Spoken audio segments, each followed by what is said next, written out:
بسم اللہ الرحمن الرحیم۔ السلام علیکم ورحمۃ اللہ وبرکاتہ۔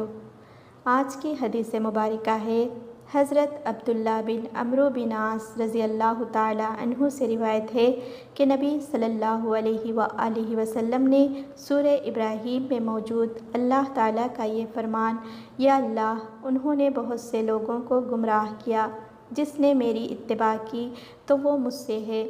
اور عیسیٰ علیہ السلام نے فرمایا: اگر تو انہیں عذاب دے تو وہ تیرے بندے ہیں۔ آپ صلی اللہ علیہ وآلہ وسلم نے ہاتھ اٹھائے اور دعا کی: اے اللہ، میری امت، اور آپ رونے لگے۔ اللہ تعالیٰ نے فرمایا: جبرائیل، محمد صلی اللہ علیہ وآلہ وسلم کے پاس جاؤ، اور تیرا رب زیادہ جانتا ہے، ان سے پوچھو کہ انہیں کون سی چیز رلا رہی ہے۔ جبرائیل علیہ السلام آپ صلی اللہ علیہ وآلہ وسلم کے پاس تشریف لائے تو آپ سے دریافت کیا۔ رسول اللہ صلی اللہ علیہ وآلہ وسلم نے جو کہا تھا وہی انہیں بتا دیا۔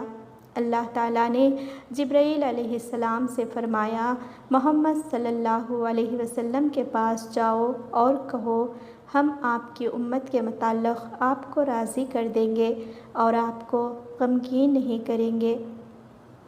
اللہ تعالیٰ کا بہت بڑا احسان ہے کہ ہم رسول اللہ صلی اللہ علیہ وسلم کی امت ہیں۔ اللہ ہم سب کو قیامت کے روز پیارے نبی کی شفاعت نصیب فرما، آمین۔